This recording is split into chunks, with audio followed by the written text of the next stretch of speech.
I wonder if there was any research ever carried out and basically just go out and ask the community. And this is something I must do in the very near future. My name is Bernard Swinney, Irish Traveller, and this is a podcast on, I don't know what it is, we'll see where it goes. Basically around politics, I guess. You never know where it might end up. I wonder if there's things put them off, like we know from our heart and souls that the vast majority of them are a pack of lying bastards, that they're full of contradictions. They say one thing one minute, they say the opposite the other, and people are never really truly surprised or even shocked when they hear about political corruption or one politician or another caught hand in the public jar or kitty or whatever you want to call it. It's come normalised, it's almost come expected in Irish politics, and that's quite sad. But I guess another perspective, and I'm coming from a traveller perspective, is that if we see how ye see classism, in the same way maybe the working class views some of the middle class and the elitists and so on and so forth. Same community but different distinctions.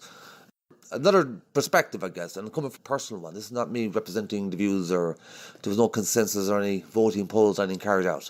Just my thoughts and Irish politics. Now we just make the distinction between Irish travellers and Irish settled. And in some ways, very similar to how Irish Catholics, Irish Protestants. That's how you can make certain distinctions. Like, we can go further into that and all that kind of stuff and make down further distinctions, I guess. But that's a pretty, in a nutshell, one. Just have different ideas of the world. But, nevertheless, Irish traveller. Now, keep in mind, right, we get ridiculed, and I mean ridiculed, by Irish settled politicians. Bombarded with the whims and abuses of Irish settled politics. And people might get a bit offended by that and say I shouldn't say that and see it that way. But as long as there's inequalities and injustices and travellers are dying in the fashion that we are dying in, one casket after another as a result of Irish settled politics. It's not the will of God, right? Because for one, you can't just knock people to the ground and attack them and then expect that same community to get up and be like everybody else. Well, it's been a very long time since everybody else was treated the same way. But what has remained the same for our community is the treatment has rarely changed. But yeah, I think one of the things that really pisses me off with the Irish settled politics is that, one, it was very male dominated for a very, very long period of time. Still is, slight changes in that.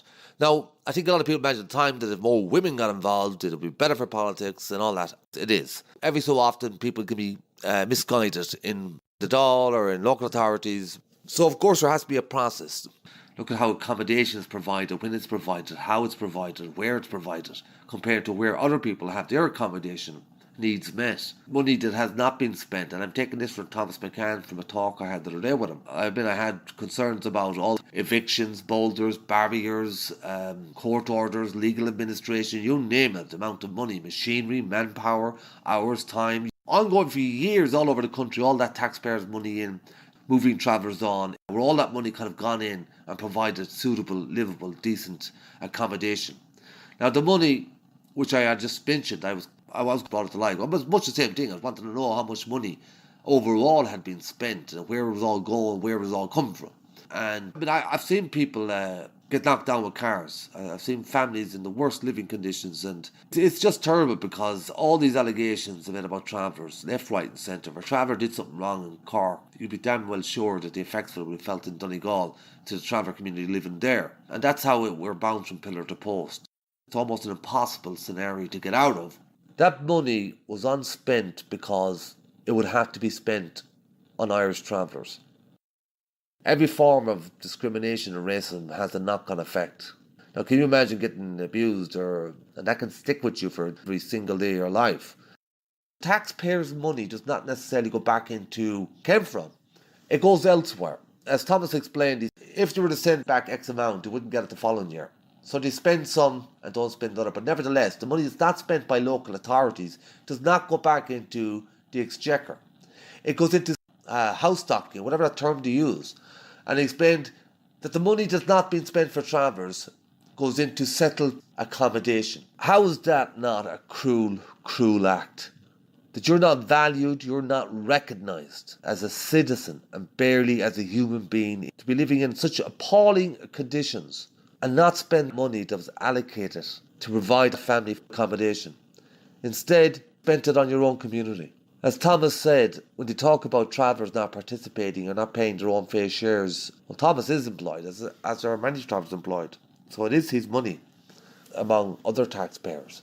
But as I said, and rightly so, that travellers have spent millions of euros on settled accommodation. Trespass Act, when it first came out, and it still is, and was solely directed at attacking traveller nomadism. And it's quite sad because that Trespass Act law had resulted in people getting seriously injured. It had resulted in some children getting killed on the road. It had resulted in people living in such appalling conditions that their health deteriorated and they were dying so young. Others couldn't stick it and decided to take their own lives. This is one of the reasons why we have such a high suicide rate. Thomas also made the comparison that in the 1963, when the Irish government had initiated the report, he said one of the things they did very, very well was that they researched it in great detail. And one of the things they had found was that mental health issue was not a concern for the traveller community. It had very little or no existence within our community. So that's 1963, or around 1963, around that time. So basically the government introduced this policy that resulted in chaos, pain, suffering and death, enforcing to become something not. Now, since then to 2018, we have the highest suicide rate in Ireland per community.